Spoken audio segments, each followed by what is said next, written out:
Meu nome é Priscila e essa é a terceira aula sobre o livro Últimos Cantos de Gonçalves Dias. Na aula anterior, nós vimos um pouquinho mais sobre a estrutura do livro e sobre alguns dos temas presentes em seus poemas. Na aula de hoje, nós vamos seguir vendo um pouco mais sobre esses temas. Vamos lá!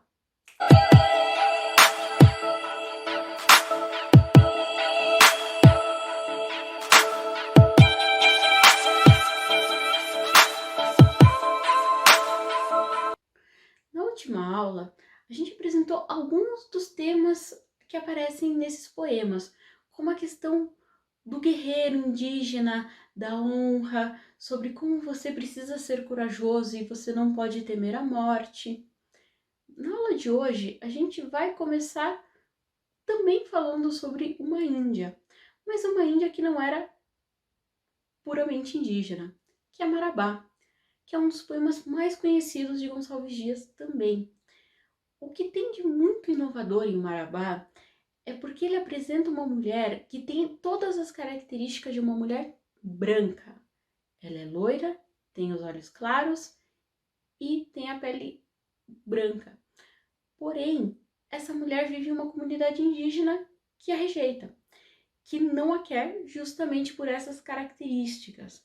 Então, isso é algo muito interessante nesse poema, porque ele apresenta uma mulher que é muito bonita pelo ponto de vista padrão, da sociedade branca padrão, mas que dentro da sua comunidade indígena é vista como feia, justamente por essas características.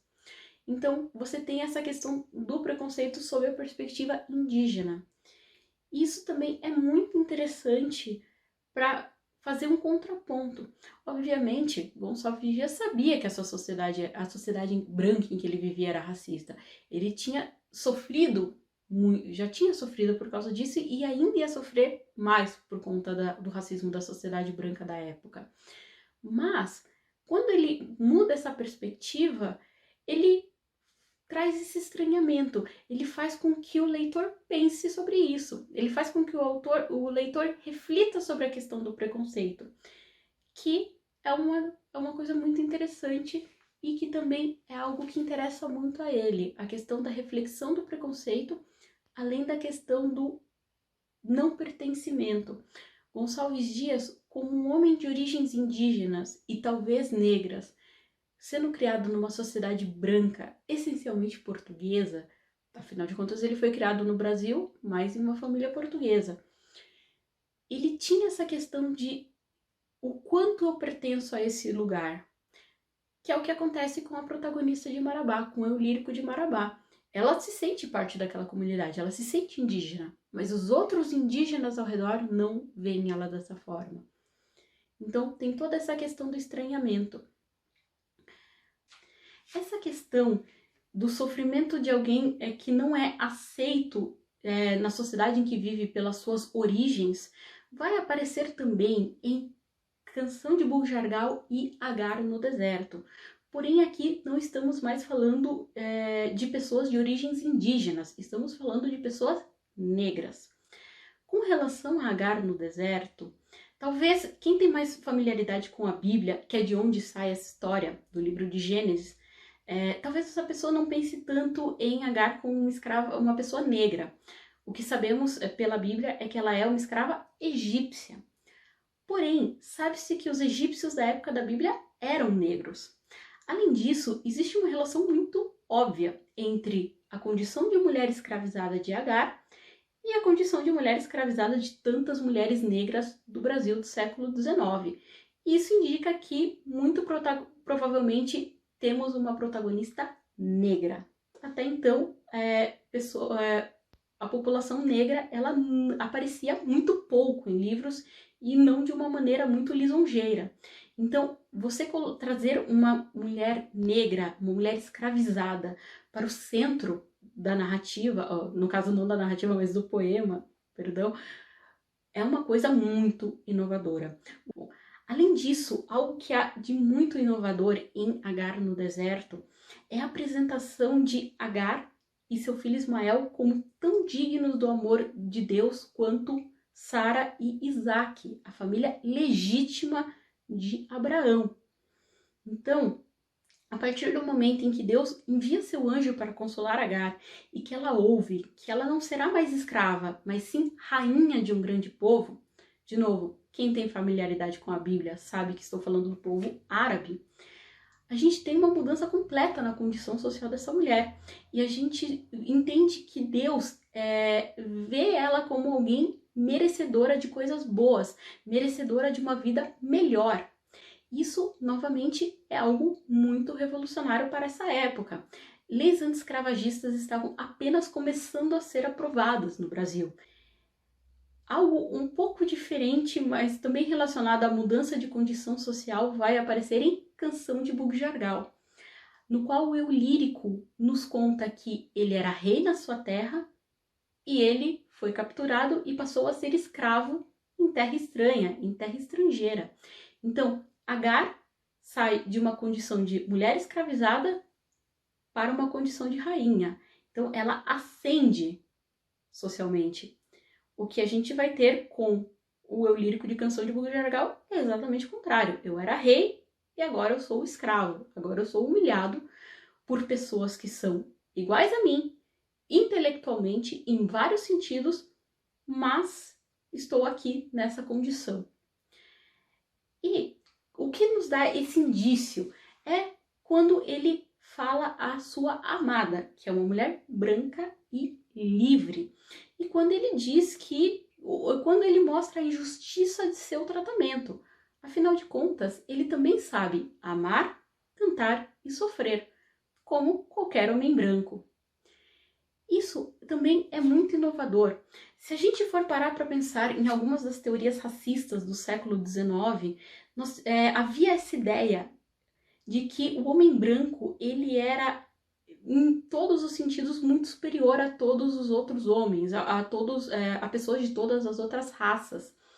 Então, o que o eu lírico de Canção de Bug-Jargal faz é justamente rebater essas teorias. Não, isso é mentira. Eu sou igual a você e eu sou igual a qualquer outra pessoa branca.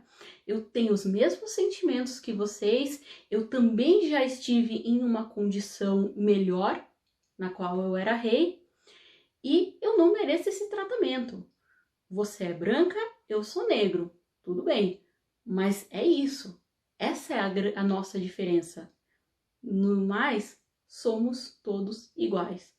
Novamente, um poema que acaba apresentando o posicionamento antirracista do autor.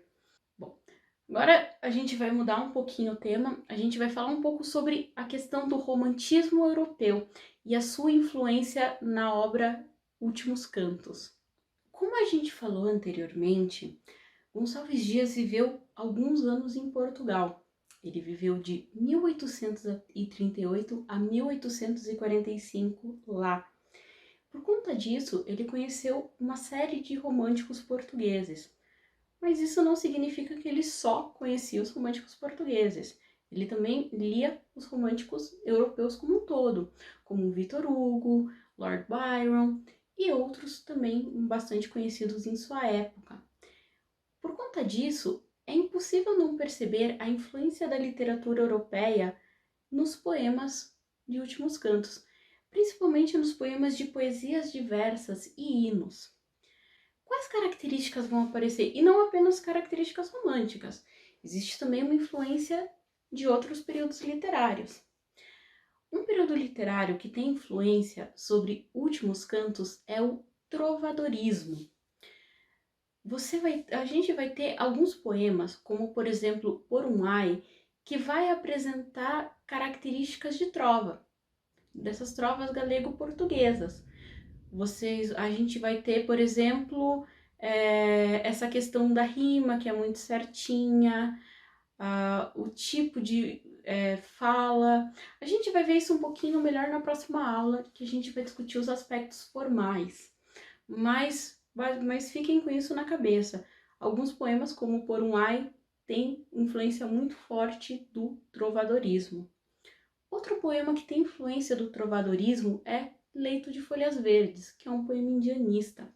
O que tem de tão interessante Leito de Folhas Verdes é que ele representa bem a forma como o romantismo indianista funcionava. você tinha essa influência europeia, você tem essa questão da trova, da cantiga de amigo, que aparece no lamento dessa Índia, que está esperando o seu amado, a forma como ela lamenta, mas você tem também a presença da cor local nesse poema. A gente vai ter, ela está esperando, ela é índia, está esperando o seu amado, que também é índio, e ela está esperando ele no leito de folhas verdes, ou seja, na natureza, não sei, no meio do campo, no meio da mata. Ela está esperando ele nesse ambiente que não é um ambiente medieval, europeu, é um ambiente tipicamente indígena. Com relação às influências românticas, a gente vai ter alguns temas que eles são mais relacionados no Brasil ao ultrarromantismo, mas eles já aparecem aqui com Gonçalves Dias, obviamente de uma maneira menos marcada. Esses temas aparecem mais suavizados, por assim dizer. Que temas são esses? O tema da melancolia, do desespero, da morte. Ele vai aparecer em vários e vários e vários poemas, como por exemplo, Desesperança, Velhice e Mocidade. Essa questão da tristeza, da infelicidade vai aparecer também em alguns dos poemas mais amorosos, como por exemplo, Olhos Verdes, Lira Quebrada. Então a gente vai ter essa presença dessa dor, dessa tristeza, da morte. Morte também que aparece em Nênia, que é o poema que começa Poesias Diversas e que é um poema feito para a morte do filho de Dom Pedro II, do segundo filho, seu segundo filho homem. Depois disso, Dom Pedro II e sua esposa, a imperatriz Teresa Cristina, não tiveram mais filhos homens. Aparece muito, é uma temática bastante presente essa, a temática da morte não de pessoas idosas, mas de pessoas jovens, que aparece em Velhice e Mocidade, Triste do Trovador e também em Anália Poemeto. Bom, com relação, já que eu comecei a falar aqui de Anália Poemeto, outra coisa que aparece em Últimos Cantos é justamente essa questão de algumas lendas ou essas histórias que lembram um pouco o conto de fadas. Anália Poemeto, ela tem uma estrutura que lembra muito contos de fadas. Por quê? Porque você tem essa protagonista que é uma mocinha muito bonita, muito amorosa e romântica, e esse mocinho que é muito forte, muito valente, e eles querem ficar juntos e tem um obstáculo, e esse obstáculo que é imposto pelo pai dela, e essa ideia de obstáculo que aparece no fato de que esse rapaz precisa carregar ela nos braços enquanto sobe uma montanha sem parar para descansar, e só assim eles poderão se casar, dá essa ideia um pouco de conto de fadas. Acredita-se que Gonçalves Dias travou contato com essa história enquanto traduzia algumas histórias germânicas. Como eu talvez tenha dito anteriormente, ele aprendeu a falar várias línguas. Uma delas foi o alemão. Gonçalves Dias sabia francês, alemão, sabia latim. Então ele sabia espanhol também. Ele sabia uma série de línguas.